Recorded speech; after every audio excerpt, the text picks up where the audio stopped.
Don't worry, there's lots more bad things coming. Okay, correct me if I'm wrong, but we're really doing this? Another live-action film from the 101 Dalmatians story? We're gonna forget that we already did this all the way back in '96 with Glenn Close killing it as Cruella de Vil? Shoot, there was even a sequel to that! And now we're gonna get a prequel? Is Disney trying to create a 101 Dalmatians cinematic universe? Is that what's happening? I mean, The Lion King already has that, but it's The Lion King though. That's S-tier legendary status. But 101 Dalmatians? Okay, let's do it.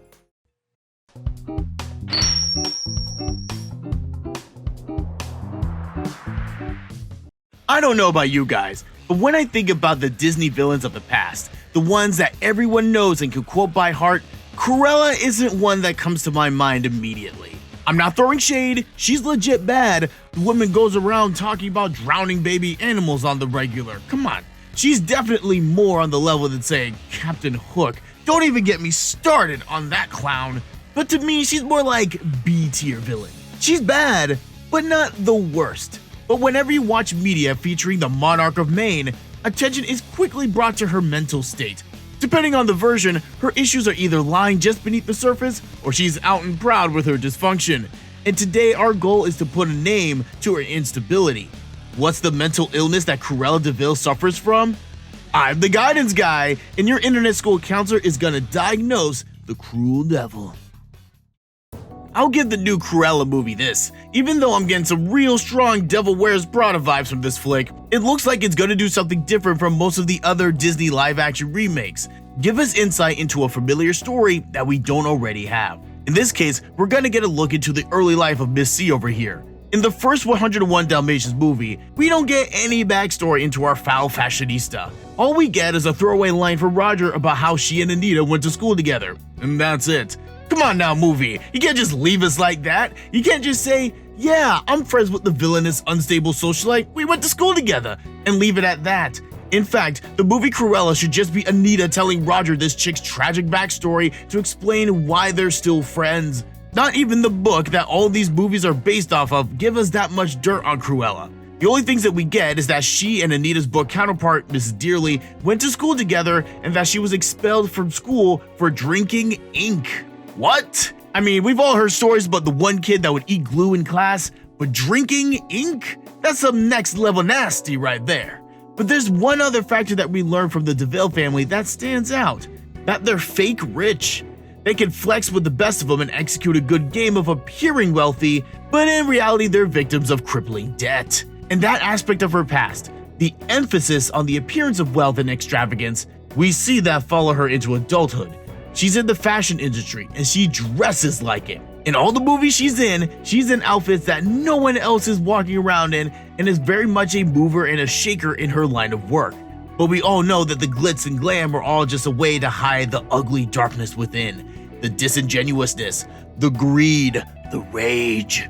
It's all hiding under the guise of an eccentric socialite. But what's driving her mindset? Her behavior. We know something ain't right with this girl. So what's going on under the hood? It's time to find out. Let's go. So, it's been a while since I put someone on the couch. Last time we were here, we looked at the Joker and dived into his unique psychopathy. And if you haven't seen that video, I put a link in the description below and in that special corner up top. And it's ironic to bring up the Joker because the impression of this new Cruella is giving people is similar to that of the clown prince of crime himself. I mean, they have a point. Those trailers do feel like something coming out of the DC studio more than the Mouse studio. And in every appearance of this villainess, we get the feeling that something just ain't right about her. But what exactly though? Let's start with the condition that's often thrown around, but often misunderstood, bipolar disorder. I can understand the tendency. This chick can go from chill and composed to crazy eyes just like that. Say the wrong thing, do the wrong thing, and she will flip on you. But here's the thing about bipolar. It's not just mood swings. We all get the gist of the general definition. Bipolar is a mental condition with a major trait of extreme mood swings between extreme happiness, known as mania, and extreme depression. Now here comes the misconception. We tend to hear mood swings, and then we slap the bipolar label on anyone whose mood is inconsistent. Nah, that's not how that works. If that were the case, then we could just diagnose half of all students at any given middle school as bipolar. A bipolar episode of mania, where someone is cranked up to 11 on hype and happiness, that can last for weeks or months, not minutes or hours. Same thing with the depression. That can last for up to months and can keep someone in their home and unwilling to do anything. And that's not happening with the ink guzzler over here. Sure, in 101 Dalmatians, we see a few moments where she's not feeling on top of the world, but fuming over not getting your way is not the same as depression. Here's what we don't see from her: feelings of worthlessness, overwhelming feelings of sadness, loss of interest in things that she enjoys. If DeVille actually suffered depression at the level of bipolar during the events of the film, she would have considered giving up her dog-napping scheme and the whole movie would have no conflict. So bipolar is out. So what else we got? I mean, Disney itself seems to be implying that perhaps that their evil version of Coco Chanel is like the Joker and suffers from antisocial personality disorder, or ASD. And to be fair, if you wanted to plant your flag on that diagnosis, you'd have a lot of strong points. Let's go through some of them. A disregard for right and wrong, a sense of superiority, lack of empathy. Oh yeah, she's got all that. But there are some aspects that are lacking though. For example, lacking any sense of responsibility that can lead to professional problems. Well, you can't be running Gucci and be irresponsible. That just doesn't end well. Or how about needless risk-taking or engaging in dangerous behavior while saying bump all to safety? I mean, she does get to that point in the movie when she goes full crazy eyes, but she was pushed to that point. That wasn't her first move. So ASD may be right for the Dark Knight's arch nemesis, but it's not cutting it for this lady here. So where do we go from here? Well, we're on the right path now. Cruella does indeed have some kind of personality disorder. The trick now is finding out just which one. And though pinning down which one may sound a little daunting, the thing is that personality disorders are organized in what's called clusters. And in regards to personality disorders, there are 3 clusters. Clusters A, B, and C, with each one covering specific personality disorders. For example, in Cluster A, we have the eccentric cluster with disorders that are defined by those suffering from it acting irrationally or otherwise outside the norm. These disorders are schizoid, paranoid, and schizotypal personality disorders. People who have these conditions have issues with delusions, excessive fears either of situations that either can or can't happen, or have severe limitations in how they interact with other people. And based off that alone, yeah, our vampire bat doesn't fit the bill here. She very much lives in the world of reality and doesn't have misunderstandings about how the world works. She clearly doesn't have any fears, real or imagined, and even though her relationships may be as fake as American cheese, she at least knows how to play the part. Alright though, so what about the C cluster? The C cluster consists of what we call the anxious cluster, and as the name implies, covers disorders that are defined by insecurity and fear. These disorders are avoidant personality disorder, where someone is extremely afraid of being judged and being rejected, dependent personality disorder, which is defined by an unhealthy desire to be supported and taken care of by someone else. Think of it as being clingy to the extreme.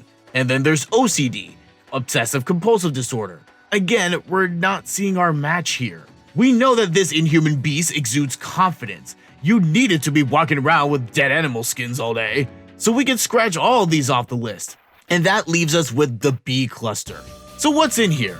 Sometimes called the dramatic cluster, these disorders found here tend to fit with people who have issues controlling their emotions and desires. Okay, this is starting to sound like somebody. In here we find narcissistic personality disorder, histrionic personality disorder, and borderline personality disorder. And here it is, our old friend, ASD. And given the way DeVille carries herself and interacts with others, we are indeed looking at a personality disorder. And now we just gotta narrow it down between the ones we got left. We already know ASD is out, so let's just get that one out of the way. Now let's take a look at borderline personality disorder. Now this is actually what people think of when they say someone is bipolar. The sudden and unpredictable mood swings that we tend to associate with bipolar is really BPD. But more than just the emotional roller coaster, BPD is also characterized by a very simplified black and white thinking. Something is either the greatest or the worst. There's no nuance or room for gray. Now that I think about it, it kind of sounds like the internet. That's it, people. We just diagnosed the internet. Done. That actually explains so much. And these thoughts can lead to risky behaviors such as drug abuse, overeating, or self-harm. And again, we don't really see that in Cruella, so we gotta go back to the drawing board, where we got either narcissistic or histrionic personality disorder. Our final two.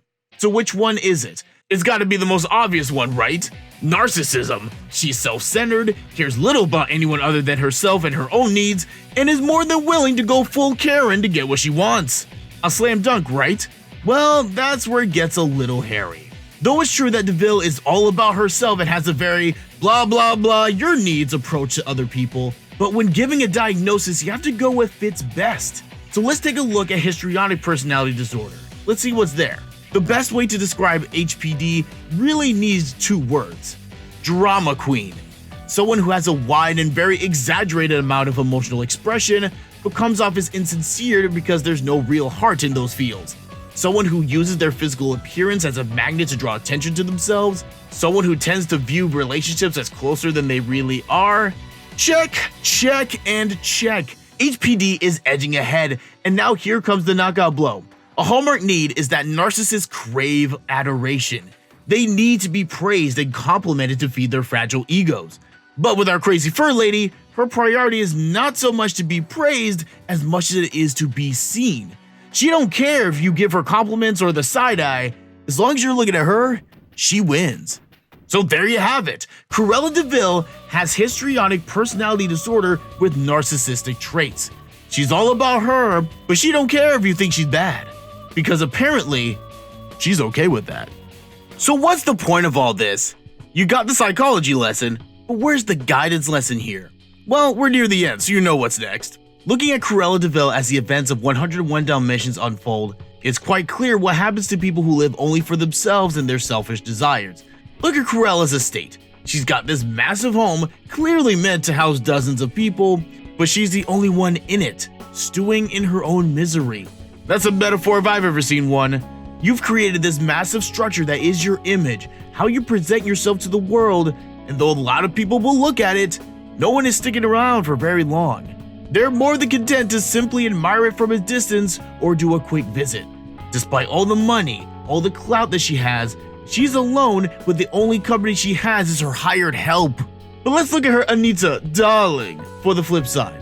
Anita isn't coming from money. She certainly isn't wealthy, well, until the end of the movie anyway, and she has a humility that will not allow herself to put the spotlight on herself. But look at her quality of life. She's got herself a man, and she has a loving relationship, and she has Perdita, Pongo, and 99 spotted puppies as part of her family. It's almost like not living a life dedicated to yourself and being kind, generous, and considerate to others leads to a more fulfilling life. It's weird, isn't it? They've been friends for so long, but old Cruella never saw that about Anita's life. I guess that's hard to see when you live your life like a spider, waiting for the kill. Thanks for watching. Let me know your thoughts in the comments and if you have any stories or characters that you'd want me to look into. And of course, do the YouTube thing. Like, subscribe, and ring that bell. Until next time.